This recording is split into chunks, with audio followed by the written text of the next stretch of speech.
Hello everyone, welcome to my channel. If you are a Procreate artist and you're starting to think about selling your art, but you have absolutely no idea where to start and you don't have a big audience whatsoever, or maybe you have zero audience and zero platform, you are in the right place. Today I'm wearing my favorite pink hoodie and we are talking about my favorite topic as well, which is how to start monetizing yourself as an artist. I just made a video last week which was all about the 15 different ways that you can start selling or making money with your art.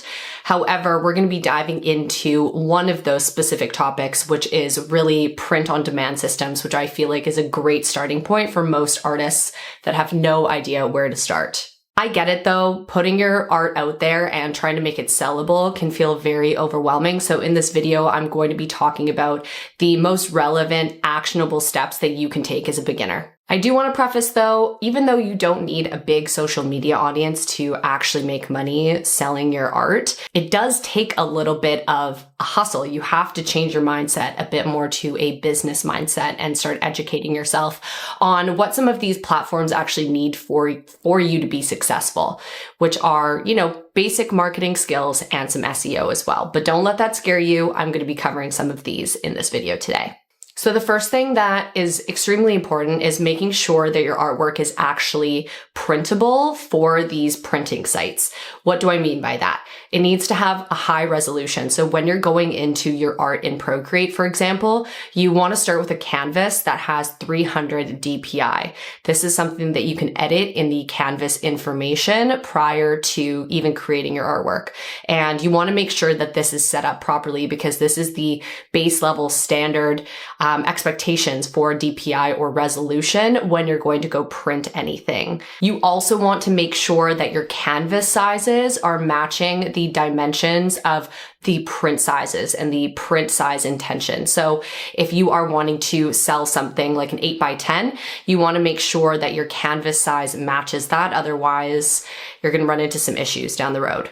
The easiest way to start selling your art without having any form of inventory or worrying about shipping is using a print-on-demand service. So with these types of services, all you need to worry about is uploading your art. You don't have to worry about, handling the printing or handling the shipping at all. They handle that for you. And all you need to focus on is actually creating the pieces that you're going to be selling and doing a little bit of marketing as well.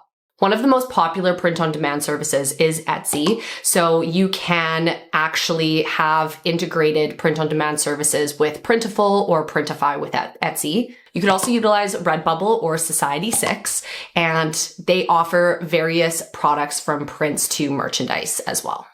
I would also recommend setting up an online store. Once you start having a portfolio of art that you want to post, if you're ready to put it up, I would recommend just building a store on Etsy, for example, and it allows you to create an affordable storefront for your audience. So the other two that I would recommend are Gumroad and Big Cartel as well. Gumroad is really popular for a lot of artists that are wanting to sell like their brush packs and things like that. So these types of websites allow you to sell prints and even digital downloads as well without actually having a website even or a social media presence at all. So it is simple, it is manageable, and it allows you to get your art in front of potential buyers, which is a huge win for us. One of the biggest questions I get is how do I price my art? And I would recommend to start small and then scale up.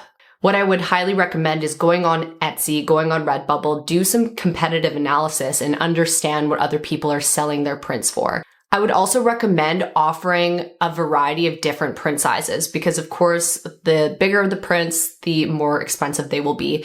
And it's really important to have multiple different options to appeal to a bit of a wider audience. Somebody who, only has a budget for $25 probably won't be buying the print that costs $50 or $60. So it's important that you are looking into what the sizes are priced at. Like for example, an 8x10 is usually between $15 to $25. And then the larger sizes, 11x14 can go up to $35 plus. So these are just some nuggets of information that you should be knowing going into pricing your work. The next thing that I want to talk about is SEO.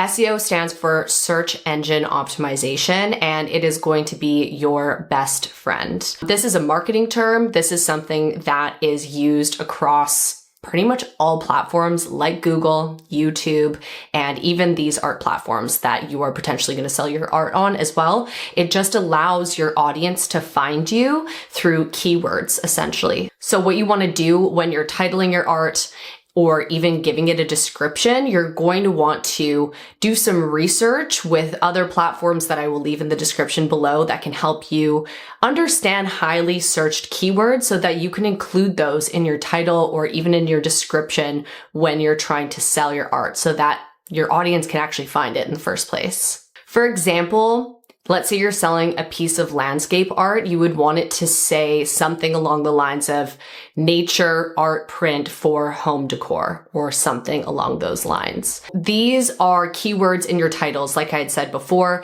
and they're in your descriptions. And I believe you can even add tags on Etsy as well, which can also help boost your SEO. And essentially, this is just allowing your audience who is already searching for what you're trying to sell, they will be able to find it so much easier. The next thing that I would suggest as well is just, if you have the budget for it, running small paid ads. So this is a great way for you to even boost like your following if you're focused on that as well, or just attention to the platform you're selling your art on. And essentially it will just give you a little bit of a boost if you don't have a large following. And you can do these to be geared towards Etsy or Pinterest or wherever you're selling your art. You can target a specific audience that would be interested in buying your art, and you can get a lot more eyes on it that way. It's a great way to get more eyes on your art while you're building that organic reach as well. These are all things that I suggest because I've actually done these things and have seen success with it myself, as well as other artists in the industry have done this too. So just to recap, if you're ready to start taking some actionable steps towards selling your art online and making some money, here is your roadmap. So number one is you are going to want to make sure that your art has high resolution and you're creating them in different sizes so that it can fit the ability to be printed as intended. Number two is choosing a platform like Etsy or Redbubble to put your energy into. I would recommend just focusing on one at a time, just so that you can really start to get comfortable with building SEO on your art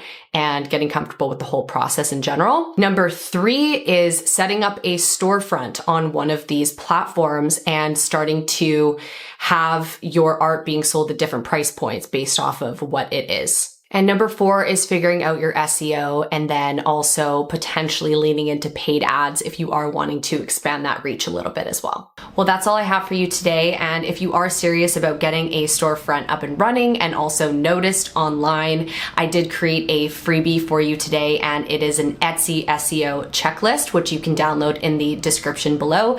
It's essentially a list of tips that you can apply to optimize your listings once you're ready to do so, and it will definitely help you sell more efficiently. If you found this video helpful, please do not forget to subscribe if you want to get more tips and tutorials on how to start growing your art business. And if you have any questions at all, please feel free to leave them in the comments. I would love to help you out. Thank you so much, and I will see you next time. Bye.